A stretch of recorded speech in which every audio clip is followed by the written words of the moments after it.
Hey guys, welcome back to my channel. आज हम Jahanabad web series के एपिसोड 7 और 8 को एक्सप्लेन करेंगे। इस सीरीज़ के फर्स्ट 6 एपिसोड मैं ऑलरेडी एक्सप्लेन कर चुकी हूँ, जिनका लिंक नीचे डिस्क्रिप्शन में दिया है, तो आप पहले जाकर उस वीडियो को देख लीजिए, जिससे आपको कहानी समझने में आसानी होगी। तो चलिए शुरू करते हैं। एपिसोड 7 की स्टार्टिंग में हम जगमोहन को कस्तूरी की फैमिली के साथ बातें करते हुए देखते हैं और वो बताता है कि शादी के बाद अभिमन्यु और कस्तूरी जहानाबाद में ही रहेंगे, क्योंकि अभिमन्यु नहीं चाहता कि कस्तूरी अपनी पेरेंट्स से दूर जाए। इसके बाद अकेले में अभिमन्यु जगमोहन को बताता है कि उसने गया बॉर्डर के पास एक रिवर देखा है और वहाँ की एक नाव वाले के साथ बात भी कर लिया है। गिरिडीह पुलिस स्टेशन से लूटा हुआ माल वो नाव वाला पिक करके जहानाबाद और गया कनेक्टेड कोलमारी रिवर के पास छोड़ देगा, जहां से जगमोहन का टीम उसे उठा लेंगे। अगले दिन सब शिवानंद के घर जाते हैं और कस्तूरी और अभिमन्यु की शादी नवंबर में करने का डिसाइड करते हैं। फिर जगमोहन अपने घर के लिए निकलता है। रास्ते में वो अभिमन्यु को अगली प्लान के लिए रेडी रहने को कहता है। पुलिस अब और ज़्यादा अलर्ट हो जाती है, क्योंकि गिरिडीह पुलिस स्टेशन से लूटा हुआ माल और बाकी सब एक्टिविटीज़ देख के उन्हें समझ आ जाती है कि नक्सल कुछ बड़ा प्लान कर रहे हैं और उनके हिट लिस्ट में शिवानंद का नाम है। इसलिए ऑफिसर दुर्गेश को शिवानंद के लिए सिक्योरिटी का बंदोबस्त करने का ऑर्डर मिलता है। जिस जेल में दीपक है, वहाँ की सिक्योरिटी चेंज कर दी जाती है। अगले दिन कॉलेज खत्म होने के बाद कस्तूरी अभिमन्यु को सरप्राइज देने के लिए अपने साथ ले जाती है और उसकी पेरेंट्स कस्तूरी के लिए अलग से बनाया हुआ घर दिखा के अभिमन्यु को अभी से वहां शिफ्ट होने के लिए रिक्वेस्ट करते हैं और शादी के बाद दोनों को वही रहने के लिए बोलते हैं। अभिमन्यु पहले मना करता है, पर फिर मान जाता है। रात को जगमोहन अपनी टीम के साथ अभिमन्यु के प्लान के बारे में डिस्कस करता है और पता चलता है कि अभिमन्यु का असली नाम अजय है। इधर अभिमन्यु जेल के अंदर दीपक से मिलने के लिए सोनू के साथ दोस्ती करता है और कहता है कि उसे जेल के अंदर क्या होता है देखने का बहुत शौक है। इसलिए वो सोनू को उसे जेल के अंदर ले जाने के लिए पूछता है, पर सोनू मना कर देता है, क्योंकि दीपक की केस के लिए सिक्योरिटी टाइट है और अभी बस सोनू और राजेंद्र को ही अंदर जाने का परमिशन है। साथ में वो ये भी पता लगाता है कि कैंटीन का सारा सामान सोनू पटना से लाता है। नक्सल्स को रोकने के लिए पुलिस एक स्पेशल टास्क फोर्स बनाती है, जिसका इंचार्ज सुबोध सिंह नाम का एक ऑफिसर होता है।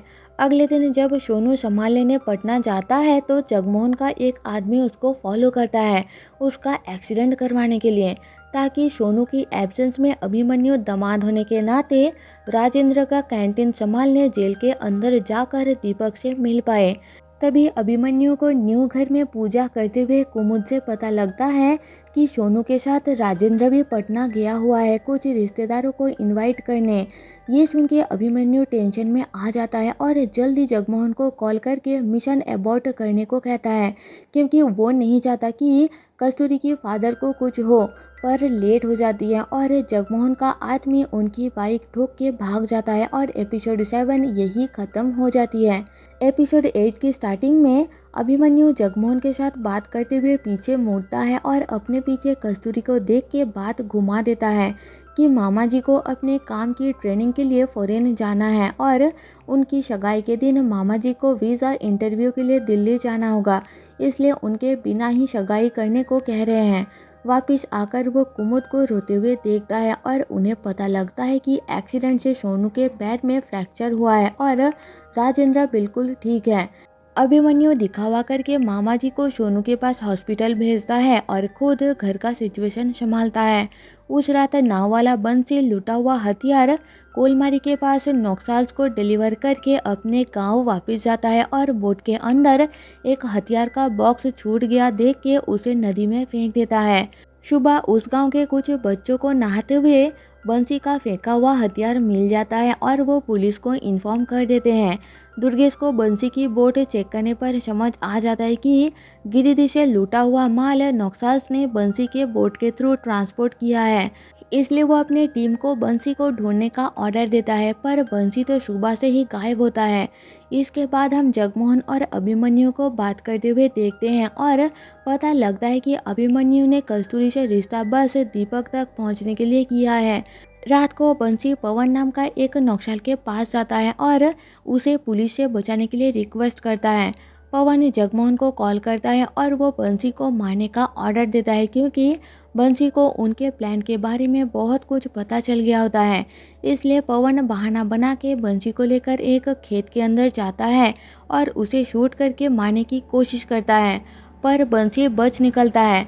जगमोहन को ये बात पता लगने पर वो टेंशन में आ जाता है और अभिमन्यु उसे बताता है कि उस दिन जब वो बंसी के साथ डील करने गया था रिवर के पास, तब कस्तूरी भी उसके साथ थी। कस्तूरी ने भी बंसी को देखा था। सुबह होते ही कस्तूरी उनके लिए ब्रेकफास्ट लाती है, पर जगमोहन बिना खाए ही अर्जेंटली पटना के लिए निकल जाता है। उसके जाने के बाद अभिमन्यु और कस्तूरी रोमांस के मूड में होते हैं कि तभी राजेंद्र कॉल करके अभिमन्यु को जेल के सामने बुलाता है। फिर राजेंद्र अभिमन्यु को लेकर दुर्गेश के पास जाता है और जब तक सोनू ठीक नहीं हो जाता तब तक जेल के अंदर कैंटीन चलाने के लिए सोनू के बदले अभिमन्यु को जाने देने का रिक्वेस्ट करता है और इसके लिए अभिमन्यु के नाम से एक टेम्पोररी कार्ड देने का कहता है। तभी बंसी पुलिस स्टेशन पहुंच जाता है और उससे बचने के लिए अभिमन्यु जल्दी वहां से निकलता है और बंसी के सामने आते ही जानबूझ के पैर स्लिप करके खुद को चोट लगवा लेता है, जिससे बंसी उसे देख नहीं पाता। फिर बंसी पुलिस को सब सच बता देता है कि ट्रांसपोर्ट किया हुआ पैकेज के अंदर क्या था उसे बिल्कुल भी पता नहीं था और जिसने डील किया था उसके साथ एक लड़की थी। उनका स्केच बनाने के लिए पुलिस बंसी को पटना पुलिस स्टेशन ले जाती है। इससे पहले कि पुलिस बंसी के थ्रू अभिमन्यु का स्केच बनवा ले, पटना जाते टाइम रास्ते में नक्सल्स एक ट्रक से पुलिस वैन को धक्का मार देते हैं और गोलियों से वैन पर हमला करते हैं। उनके बीच जबरदस्त फाइट होती है, जिस दौरान बंसी, 4 ऑफिसर्स और कुछ नक्सल मेंबर्स मारे जाते हैं। एंड में बचा हुआ एक ऑफिसर त्रिलोक नाम का एक नक्सल को मार के बेहोश कर देता है और हेडक्वार्टर कॉल करके मदद बुलाता है। इधर जगमोहन और अभिमन्यु मिलके लूटा हुआ हथियार एक जगह छुपा देते हैं। कुछ दिन बाद अभिमन्यु और कस्तूरी की एंगेजमेंट हो जाती है और दुर्गेश पार्टी में आकर अभिमन्यु को कैंटीन चलाने के लिए टेम्पोररी कार्ड अलाउ कर देता है, जिसे लेकर अभिमन्यु अगले दिन जेल के अंदर जाता है और अपनी भाई दीपक को देख के खुश होता है और एपिसोड 8 यही ख़त्म हो जाती है। इस सीज़न के बाकी सारे एपिसोड्स मैं जल्दी अपने चैनल में अपलोड करूंगी। देखने के लिए मेरे चैनल को सब्सक्राइब करना ना भूलें। मिलते हैं आपसे मेरे नेक्स्ट वीडियो में, तब तक के लिए stay safe and tata bye bye.